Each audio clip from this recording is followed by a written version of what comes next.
ABK Matin, l'interview. Le docteur Louis-Marie Cagde est enseignant d'université et entre deux ateliers, séminaires, voyages, il consent à échanger avec Sidonie Fikak tous les mardis au sujet de l'actualité camerounaise et internationale. Et c'est tiens justement le temps de l'interview. Bonjour, docteur Louis-Marie Cagde et bienvenue sur ABK Matin. Bonjour, Sidonie Fikak et bonjour à nos aimables auditeurs. Le Premier ministre chef du gouvernement Joseph Diangoute a inauguré le 19 juillet 2024 la cimenterie Simpor à Kribi dans la région du sud Cameroun. Avec un investissement de près de 50 milliards de francs CFA, cette cimenterie peut-elle transformer l'industrie du Cameroun et diminuer le taux de chômage dans notre pays actuellement? Vous orientez vers le chômage. Il y a plusieurs choses à dire là-dessus. Déjà, le marché du ciment est très porteur au Cameroun. Le marché est demandeur. L'offre ne suffit pas du tout à couvrir même la moitié de la demande, ce qui veut dire que ce marché peut encore être très rentable pour les industries et aussi très profitable pour les consommateurs.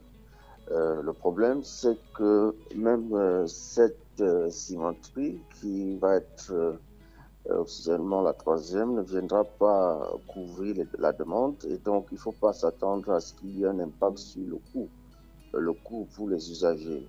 Donc, pour qu'il y ait un versement du coût sur les usagers, il faudrait que l'offre soit inférieure à la demande. Et pour l'instant, ce n'est pas encore le cas. Oui. Il faudrait aussi dire qu'il y a une espèce de logique coloniale qui préexiste encore dans ce marché qui a été pendant longtemps sous monopole, ce qui veut dire que les autres cimenteries semblent s'aligner au prix de Simencam, au risque pour Simencam de fermer. Et donc, il va continuer encore à avoir cet alignement aussi longtemps que les accords cadres qui régissent la création de ces entreprises néocoloniales continuent d'exister.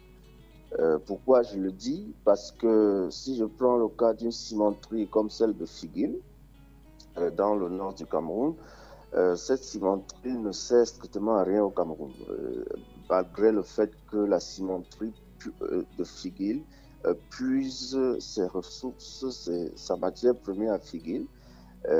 Cela, sur le plan de la responsabilité sociale et sociétale, devait permettre de livrer la partie septentrionale du Cameroun, qu'à l'heure actuelle, ce n'est pas du tout le cas. Oui. Et donc, si vous voulez acheter le ciment au nord, et même juste en face de l'usine à Figuil, le prix du ciment, c'est le prix de Bonabéry plus transport jusqu'au nord, vous comprenez un peu. Et le ciment qui est produit à Figuil est entièrement exporté. Et donc, pour nous autres qui sommes à Maroua, si vous voulez acheter un sac de ciment à Maroua, vous n'achetez pas au prix de Figuil, au prix de la production locale. Vous achetez Bonabéry plus transport. Et donc, si à Bonabéry, à Douala, c'est 5200 par là, vous ajoutez un 3000 dessus, ça va être dans les 8000 à Maroua, ce qui est complètement incompréhensible. Et donc, je le dis par extension, vous dites que tout va dépendre aussi de la politique commerciale à Kribi, si ce sera pour livrer le marché camerounais ou pour livrer le marché sous-régional. Donc, si cette cimenterie vise les pays voisins,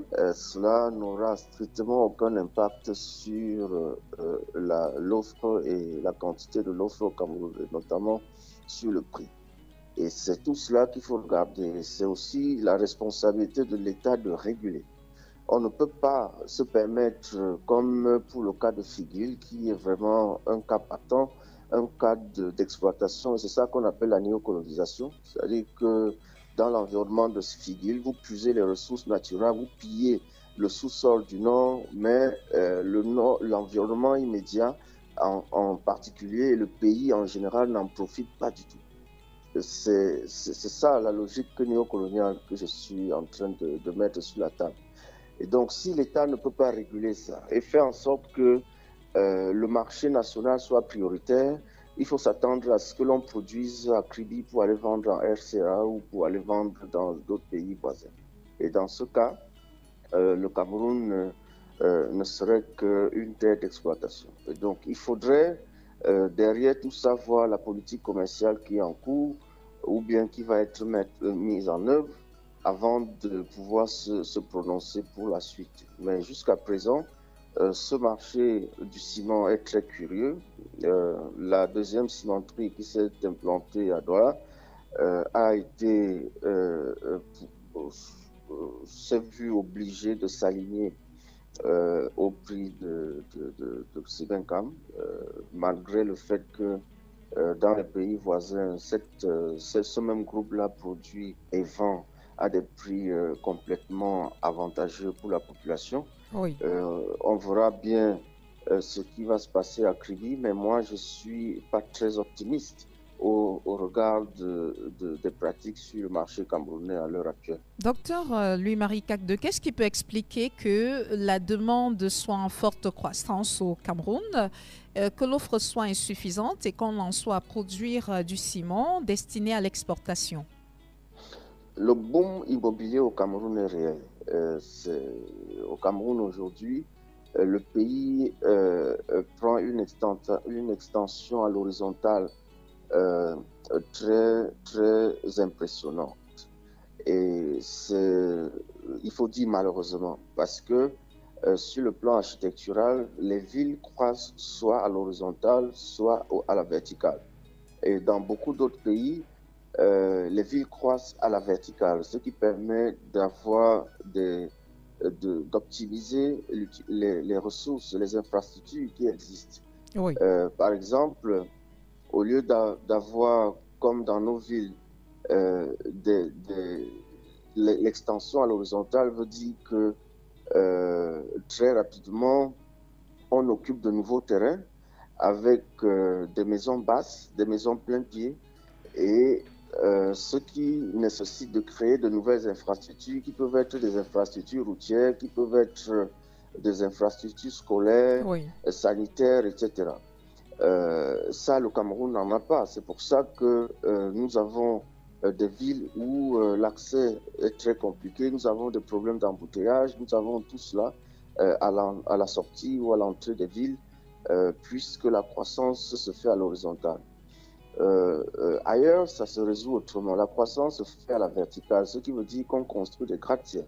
Oui. Et en construisant des gratte-ciel, vous n'avez pas le même problème de boom immobilier et vous n'avez pas le même problème d'infrastructure. Ce qui veut dire que si je prends le cas de Douala en plein Aqua, on aurait pu avoir des immeubles et ça dépend de ce que l'on fait. Les immeubles peuvent avoir 1000 personnes et donc les 1000 personnes utiliseraient des infrastructures qui existent déjà à Aqua et on n'aurait plus besoin de construire des routes ou des écoles ou bien des hôpitaux qui sont déjà là.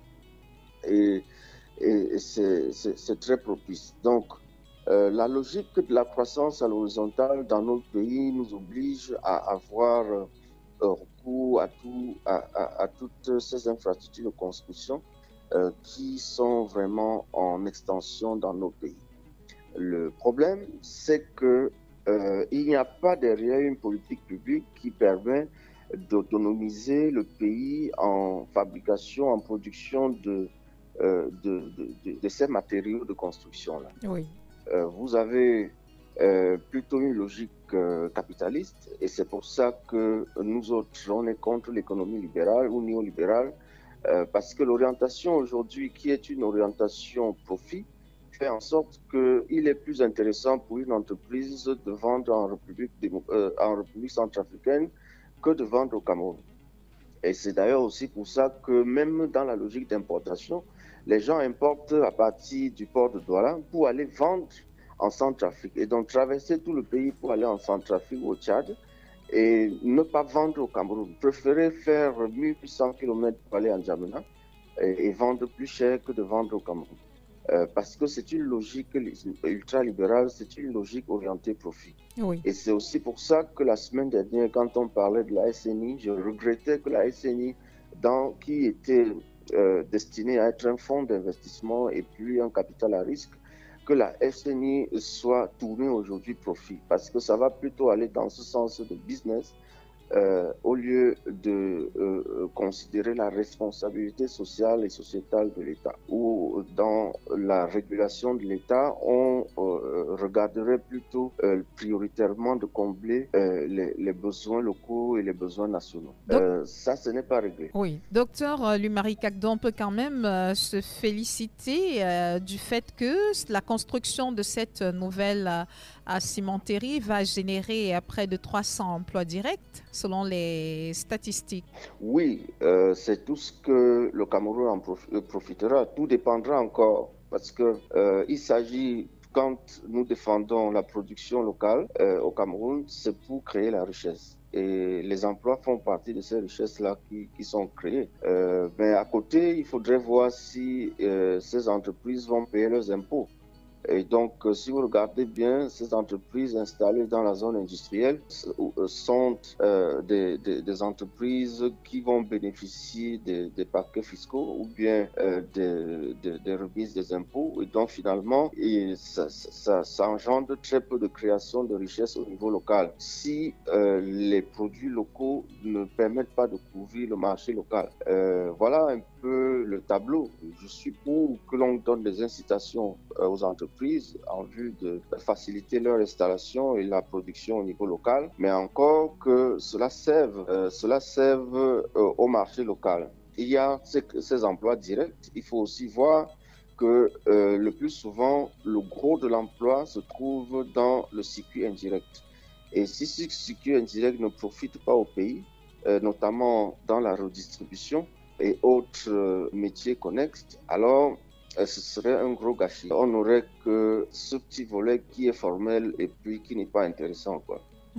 Quand je prends le cas de la cimenterie de Figuil, si vous n'avez pas un réseau de distributeurs dans la partie septentrionale du Cameroun, alors cette cimenterie on va compter simplement le nombre d'emplois directs à l'usine.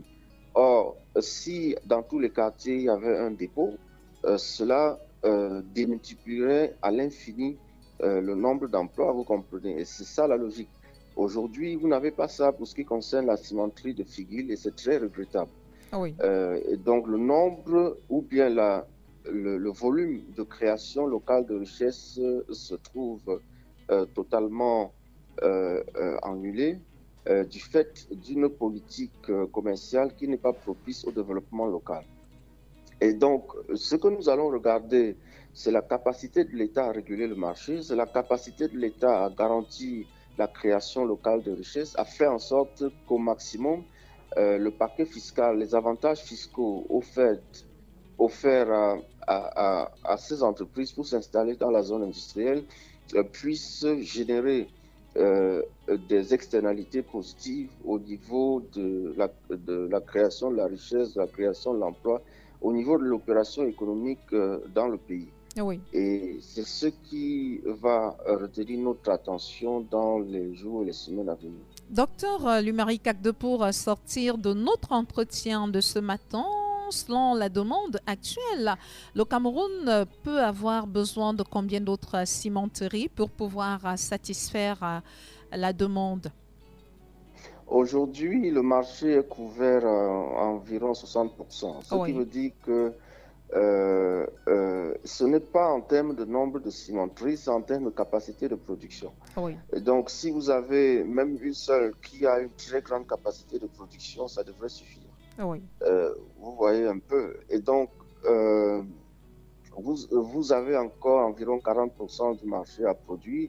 Si on a les mêmes capacités de production que ce que nous avons sur le marché aujourd'hui, disons qu'il va falloir encore environ 3 cimenteries pour couvrir entièrement le marché, ce qui normalement n'est pas un problème, même simplement dans le Mungo ou dans une commune contrôlée par mon parti, Mombo, vous avez de la matière première, vous avez de la pétrole et donc vous avez la possibilité d'implanter ces cimenteries-là.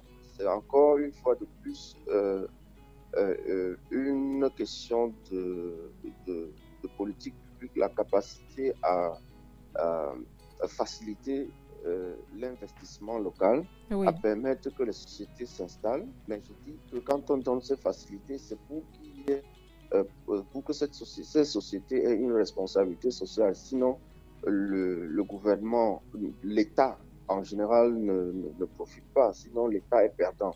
Sinon, c'est une logique capitaliste, c'est une logique de pillage qui n'est pas acceptable. Et donc, c'est un peu ça. Disons que 40% du marché reste encore à être couvert. Et on verra, si vous supprimez déjà l'exportation exclusive de ce qui est produit à Figuil, la partie septentrionale du Cameroun sera suffisamment approvisionnée et donc le besoin s'en trouvera pour cette partie réduit au moins à 50%. Et les populations pourraient ressentir l'effet sur le prix. Parce qu'une fois de plus, si vous avez toutes ces entreprises pour que les prix explosent, comme c'est le cas actuellement, alors que les matières premières sont locales, ça ne profite pas au pays. Le prix du ciment a doublé en moins de 20 ans. Les matières premières continuent d'être puisées localement. Et ça, ce n'est pas intéressant pour les citoyens.